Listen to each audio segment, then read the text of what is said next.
town is Mukpog, but this barangay, Balanakan. Balanakan barangay. Itong Marinduque, may mga mayor din. Oo, bawat town, municipality. Ilang taon meron dito? 6 lang. 6 lang na mayor. Oo, 6 lang na towns, may 6 na mayor. Isang governor.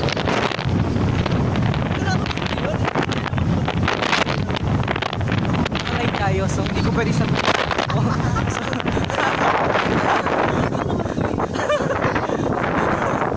So, pretty sure. Maganda yung point niya. Maganda sagutin. Actually, gusto ko maganda yun.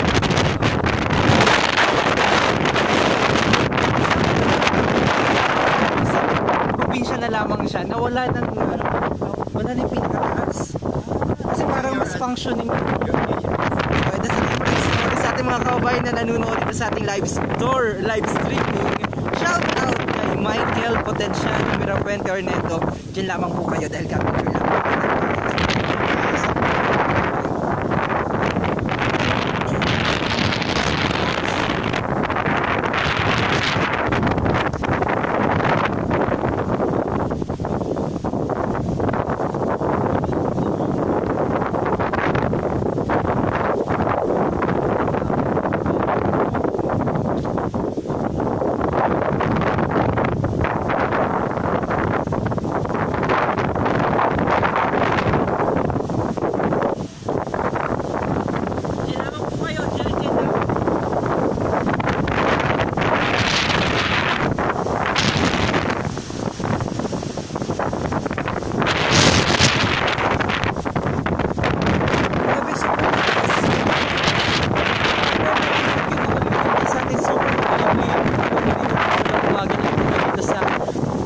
Kami kahit malakas ang hangin dahil ang ganda ng lugar.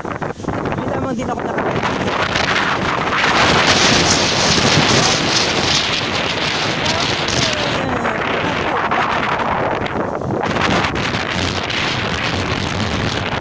Ayun ang mga pupunan kami sa inyo.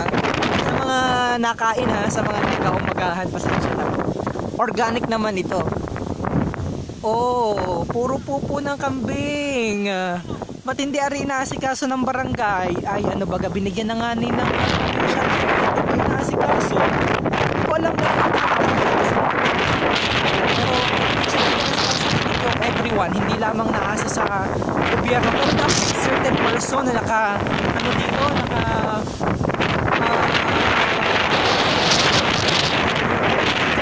ganda ng lugar. Hindi lang talaga ng maayos. I-enjoy sila. Ito muna ako. Ito yung lagay dahil lapit siya na sila. So, dahil nadala yung tripod natin. Okay, dyan lamang kayo ha. Manood kayo. Manood lamang kayo mga kababayan.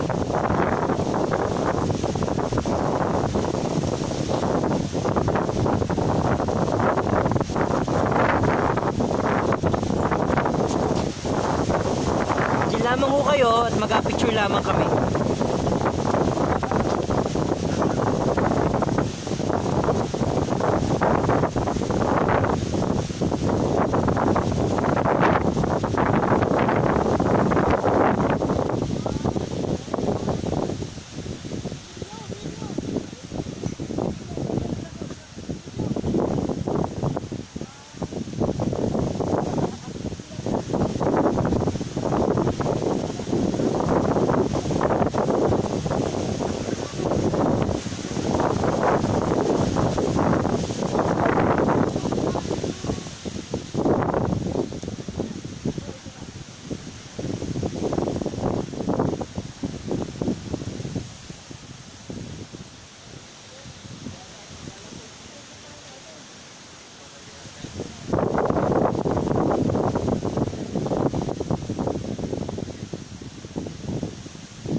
So sorry, nandiyan pa rin kayo. Shoutout, lakas na nga. Kaubong mag-ibig. Pagkano ko dyan sa videos ng Camera Family. Salamat po, ingat po. Nakikita ako, manager sila ng Good Notice Municipal Workshop Awareness sa Barangay Sihi this coming December 2. Mas makakita sa December 1. So, wala ko na.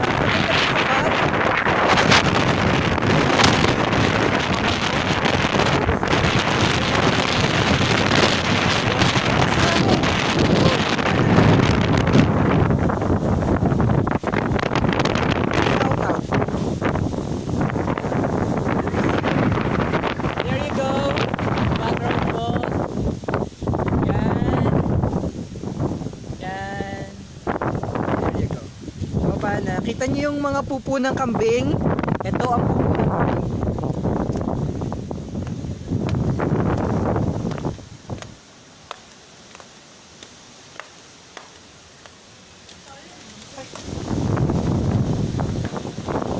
Ayun o.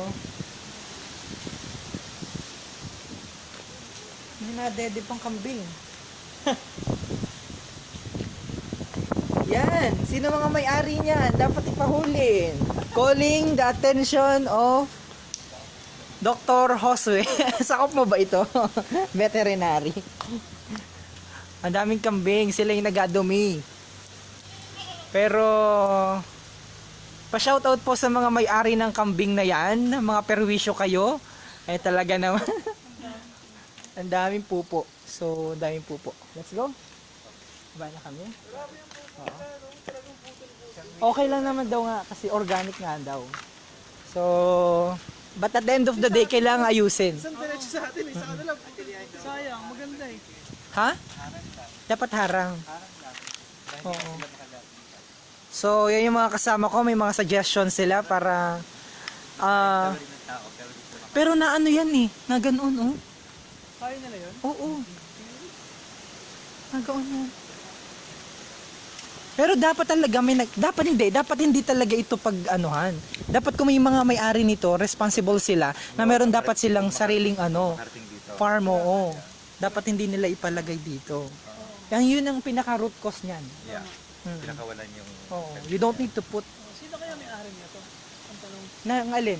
ng mga kambing. Ng kambing. So yun, yung kaibigan namin galing ng Maynila, nagtatanong kung sino daw ang may-ari ng kambing na yan. So calling the attention, ano? Oh, calling the attention of the owner. Kaldereta na yan. Lalo pat malamig ang panahon, ano? Masarap. Maganda yung view deck eh. Oo. Puno talaga. Ayun, so ito, kapanayamin natin. No, sige. Ano masasabi mo sa... Wala ka mikropono, pero mukhang malakas naman. Ano masasabi mo dun sa lugar? Sa lugar ng... Itong view deck, Balanakan view deck. Maganda siya, maganda yung purpose niya. Kaya lang, sa ngayon, dahil may mga pupo ng kambing, nakakaabala sa mga turista na gustong pumunta rito. Correct. So, Okay ano naman dapat siya. ang suggestion? Suggestion ko, dapat talaga matanggal yung mga kambing dito. Oh, dapat hindi na Para malinis na. para mas maganda mag-picture kasi Instagrammable yung lugar. Yes, yes. Correct. Okay, thank you. Yun lang Tagay. Sabi ng mga kababayan namin na nagko-comment, ang dami nanonood, tagain mo yung kambing para lumitaw ang may-ari ng kambing. Totoo, pag may namatay yung kambing, may mag-claim yan. Oh, gareklamo, bakit tinaga yung kambing ko? Nako. Oh, si malalaman tuloy kung sino may-ari yan. Ang sabi ni Kabayang Victor Marilag Laso. Nasaan ka nga ni Kabayan? So, sige, diretso na po tayo. At ako yung mag-vlog lamang. So, yun. Medyo...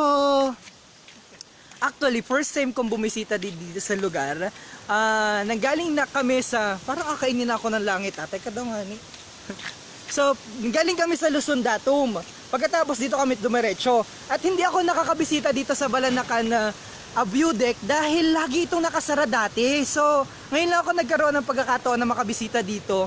And, apparently, may mga kasama ako mga bisita from, from Maynila, mga hiker ito. Magkakanda kami ng Leave No Trace Awareness Seminar dyan sa Barangay Sihi this coming December 2. And at the same time tomorrow, this coming December 1, sana naman Lord please, sana maganda ang panahon, maakyat kami sa Mount Malindig. So ngayon, medyo disappointing yung lugar dahil ang daming pupo ng kambing. Pero sobrang ganda naman sa taas. Instagrammable yung lugar. Apparently, sabi nga ng mga kasama ko mga turista, medyo disappointing dahil sapagkat dapat ito ay napanatili yung kaayusan ng lugar.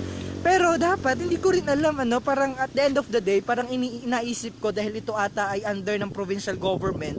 Dahil ang alam ko dati, merong someone na nag-aasikaso na ito pero na-aksidente ata dito. So ngayon wala nang nag-take care.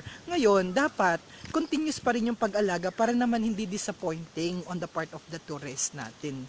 Sige. San Jose Occidental Mindoro ako kabayan, si Vincent Flores yung nanonood. Wala bang provincial ordinance na bawal ang pinapagala ang mga kambing, baka at kalabaw sa kalsada? Sana ay meron kasi takaw aksidente sa mga biyahero at tulad niya nakakasira sa tourist site. Yun nga, totoo naman yan. I totally agree with you, kabayang Vincent Flores.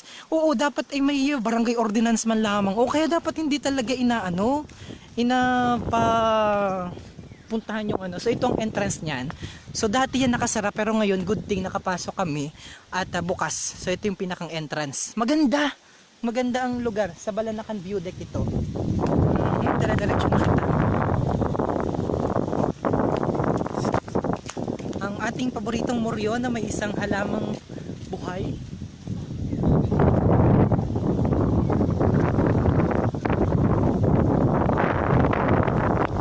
Actually, malapit dito yung nag-viral na comment na picture yung daan na inagawa doon na wala ng semento sa ilalim. Pakita ko sa inyo mamaya. Kuya, doon kami nanggaling sa view deck, maganda. View deck, Balanacan View Deck. Kumusta po diyan sa atin? Malamig, medyo yung panahon na makulimlim. At may pabugso-bugsong lakas ng hangin at mga pag-ulan.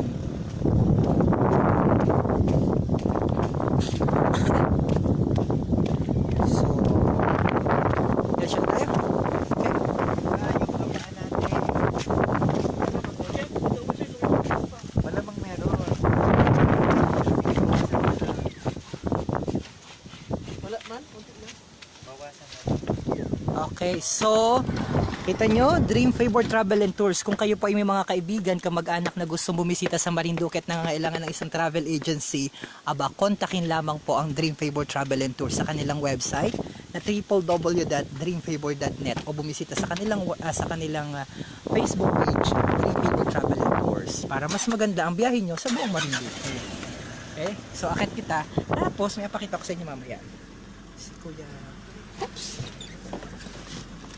May pakita ko sa inyo mamaya yung nag-viral. Sa Mugpog yan.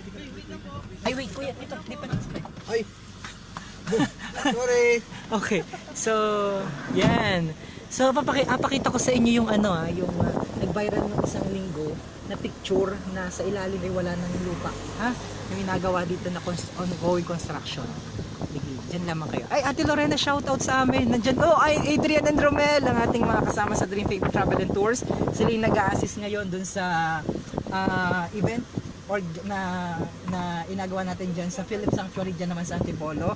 Shoutout kay Lorena, kay Adrian and kay Romel. Pakisabi kay Adrian, huwag mo na tumawag sa akin dahil ako'y naka-livestream. Ito na yun. Tito, dandan ka. So ito na yan. So ito na yung nag-viral nung nakaraan dahil yung nagawang daan napakadelikado.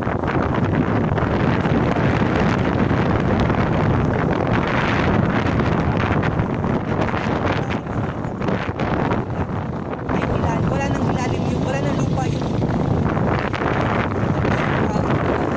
yung ilalim ng kalsada. Yun. So kulang ng safety.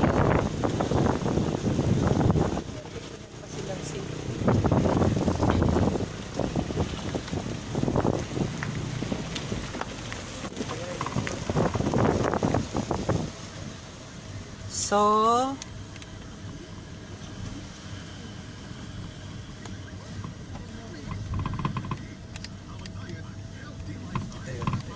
ito ba? Ito yung mas malalim. So, kasan dito natin.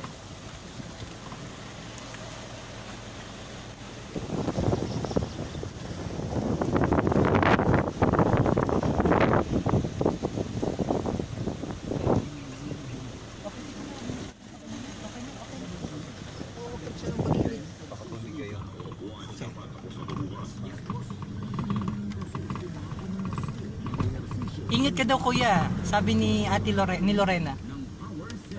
Ingat ka daw. Ingat daw ikaw. Pasaan? Nasa sila sa Antipolo.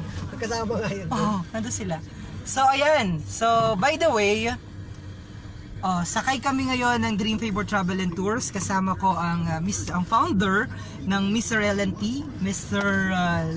Leave No Trace, kung saan siya yung behind dun sa mga ginagawa, yung mga awareness seminar para mas maging ma-educate, magkaroon ng training sapat na kaalaman yung ating mga hiker na pag pumunta sa isang bundok dapat tama yung mga ginagawa nila, dapat wala silang ina-violate o inasira na environment. That is Lito Viterbo ng Mr. LNT. So sakay ako ngayon ng Dream Favor Travel and Tours, and pinakita ko sa inyo kanina yung yung live streaming natin kanina, yung Asa Luzon Datum. Pangalawa, umakyat kami doon sa Balanacan View Deck. Apparently, pag akyat namin doon sa Balanacan View Deck, medyo disappointing kasi ang daming pupo ng kambing dun sa lugar. So dapat sana may ordinansa ang barangay na kung hindi man mapanatili yung kalinisan, dapat sana bawal magpagala doon, magpaligaw doon ng mga kambing dahil nakakasira doon sa ganda ng lugar. Instagrammable pa naman yung lugar, maganda siyang super ganda pag nandun ka sa pinakataas, but apparently because of that thing, ayun, medyo disappointing. And similar yung yung insight din, yung comment din ng ating mga kasama mga turista. So, ito kapanayamin natin kaya. And then yung pangalawa, yung pangatlo pala na pinakita ko sa inyo kanina, yun yung nag-viral nung nakaraang linggo, dun sa picture na pinost natin, panawagan sa DPWH dahil yung hindi safe, kulang ng safety materials or ano tawag dito, yung mga announcement na yung lugar medyo delikado na sapagkat nakita nyo yung lupa, yung kalsada, yung ilalim nun, wala nang lupa. Tapos pag medyo baguhan yung driver, pretty sure medyo hindi yan maganda, no? Delikado yon sa mga driver na hindi sanay dito sa Marinduque. So new road po ba yan mga kababayan? Shout out sa ating mga kababayan, kay Albert Labatete nanonood, kay ingat po kayo Rodel Lotto nanonood. Ito ay live na kuha sa Mugpog, bayan ng Mugpog, galing kami sa Balanacan. So kapanayamin natin si Lito. Bigay ka nga, si Lito kasama natin. Ano yan, ang tawag dito, fresh from barko, wala pang tulog, basta makapagbigay lamang ng seminar sa ating mga kababayan. At mangyayari yan bukas on Sunday, araw ho yan December 2 po yan, sa Barangay Sihi. So kung may mga kaibigan kayo na gustong maka-attend ng ating workshop seminar na gagawin, just send us message para ma-accommodate namin yung mga question. Hi Lito, welcome sa Marinduque News. Okay, thank you very much. So magandang umaga sa inyo lahat, sa lahat ng mga taga Marinduque at sa lahat ng nanonood sa buong mundo. Okay, on this. So we're here to tease Leave No Trace, and this is in collaboration with Myong through the Marinduque News Network. So we're trying to teach people who love the outdoors to minimize the impact to the environment. So whenever we go outdoors, including mountaineering or anything that you do outdoors, we try to teach them proper etiquettes through the Leave No Trace principles. And gaya na sabi ni Myong kanina, we have scheduled for December 2 to conduct Leave No Trace workshop for the mountaineers, and of course I think the barangay officials. Correct. At Sihi in Buenavista. At kasama sa plan namin would be a climb tomorrow at Mount Malindig, and we're hoping that the weather will cooperate with us and make it a really fun climb tomorrow. Otherwise, everyone is prepared for whatever is the weather. Whether umuulan siya, like ngayon umuulan, visibility is lesser, pero it's still fun, and we're trying to enjoy the trip here in Marinduque. We'll be here for 3 days, starting today, day 1, tomorrow the climb, and on day 3, the culmination of the 3-day activity would be the Leave No Trace workshop. So, if anyone is interested to learn Leave No Trace, come up to Barangay Sihi in Benavista on December 2. December 2, that's Sunday morning. Correct. So thank you Lito, and with that, sa ating mga kababayan, bigyan naman natin si Lito ng maraming puso para symbolize o simbolo na ina-welcome natin siya dito sa ating at kasama yung kanyang mga kasama nandun sa likod na ina-welcome natin sila dito sa ating probinsya.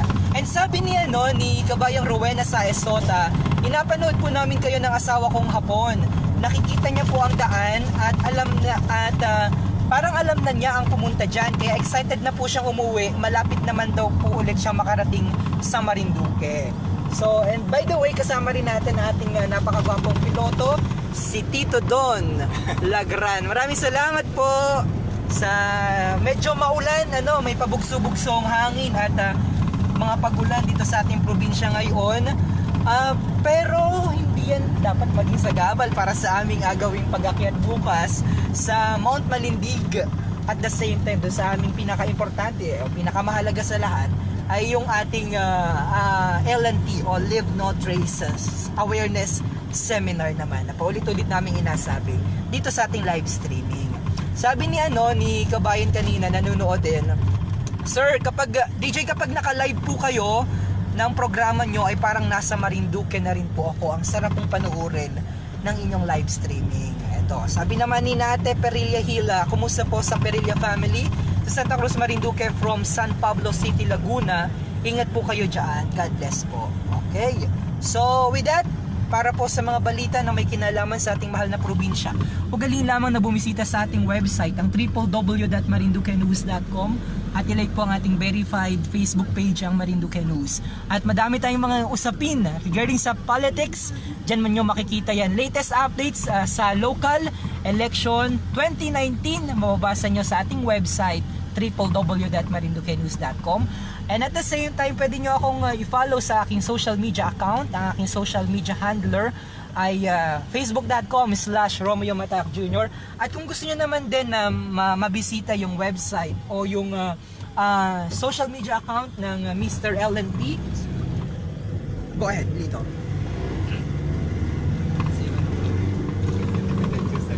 Hindi pa naayos. Okay, so nandito tayo ngayon, di pa naayos pala. Pero pwede nyo nang i-follow Mr. LNT. Yeah, on Facebook. On Facebook. Okay. See you Marinduque on December 19. Sabi ni Rowena Saez, Angelo Giliado, hi. Ingat kayo. Oh, si Uncle. Kumusta si Uncle? Diyan sa Maryland, United States of America. Ay Uncle June, Auntie Nene, Auntie Vilma, Uncle Dante. Happy watching sa inyo dyan. And eto na, sa bayan na ito ng Mugpog. Saan ang next destination natin?